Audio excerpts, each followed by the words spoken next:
Merhaba kıymetli takipçilerim, Sofra TV'ye hoş geldiniz. Lokanta usulü zeytinyağlı taze fasulye nasıl yapılır diyorsanız, bakın şu parlaklığına bir çatal aldıktan sonra bırakmak imkansız oluyor.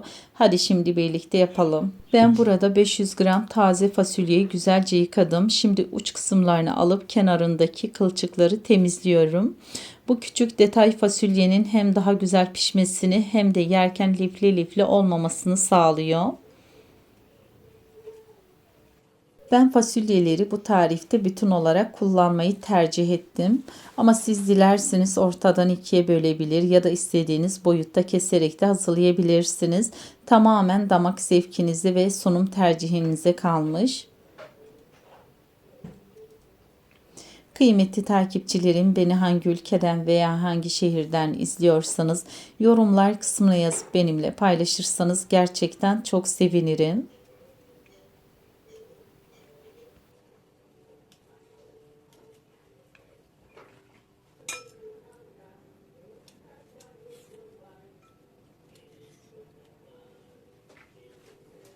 Tüm fasulyelerimi bu şekilde hazırladım. Şöyle kenara alalım. Uygun bir tencerenin içerisine yarım çay bardağı zeytinyağımızı alalım. 2 adet orta boy yemeklik doğramış olduğumuz soğanlarımızı tenceremize alalım. 1-2 dakika karıştırarak soğanlarımızı güzel bir şekilde kavuralım.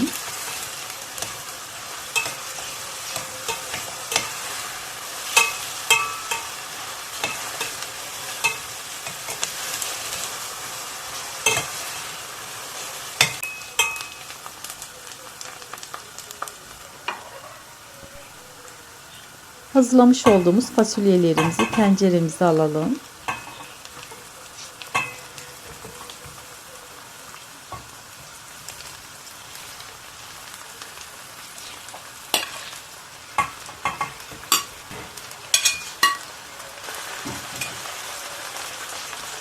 Şöyle güzelce karıştıralım. Fasulyelerimi soğanla birlikte güzelce kavurdum. Şu anda mutfakta var ya, tam da lokanta usulü o nefis koku oluşmaya başladı bile. Zeytinyağlı taze fasulyenin lezzetini aslında en çok da bu aşama ortaya çıkarıyor. Soğanlar yavaş yavaş yumuşarken fasulye bütün aromasını içine çekiyor.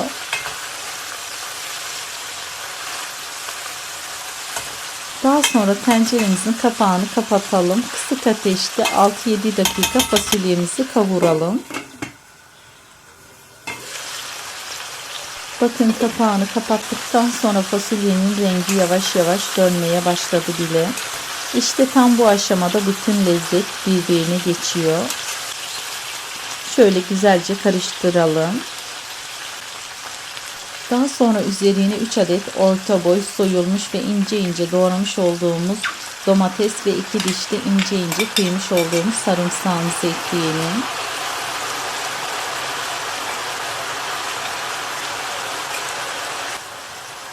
Üzerine yarım tatlı kaşığı tuzumuzu ilave edelim. Yarım tatlı kaşığı da toz şekerimizi ekledikten sonra şöyle güzelce karıştıralım. Benim kullandığım domatesler oldukça sulu olduğu için ekstradan su eklemedim. Ama siz bu aşamada kıvamına göre mutlaka 1 su bardağı kadar sıcak su ekleyin. Böylece fasulyeler çok daha güzel yumuşayıp lezzetini içine çekecektir. Şimdi tenceremizin kapağını kapatıyoruz ve kısık ateşte pişmeye bırakıyoruz.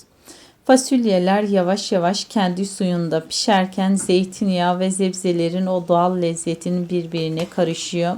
İşte zeytinyağlı taze fasulyenin en güzel tarafı da bu. Ne kadar sakin pişerse o kadar lezzetli oluyor.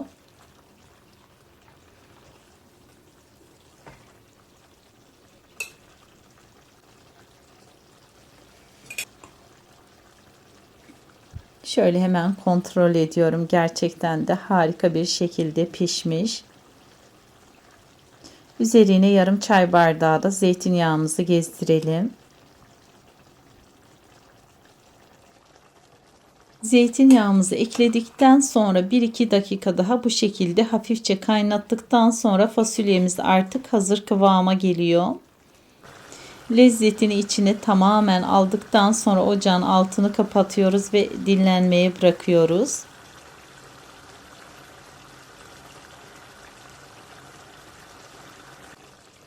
Beni buraya kadar izlediğiniz için hepinize çok teşekkür ederim. Eğer beni bu tarif ile tanıdıysanız kanalımda bunun gibi çok pratik, çok lezzetli tariflerimin de var olduğunu belirtmek isterim. Yeni tariflerim için kanalıma abone olmayı, bildirim gelmesi için zili açmayı unutmayın lütfen. Kanalım ve tarifimle ilgili fikir ve düşüncelerinizi yorumlar kısmına yazarsanız çok sevinirim. Tarifimi beğendiyseniz beğenmeyi ve videomu sevdiklerinizle paylaşıp bana destek olmayı unutmayın. Deneyeceklere afiyet olsun.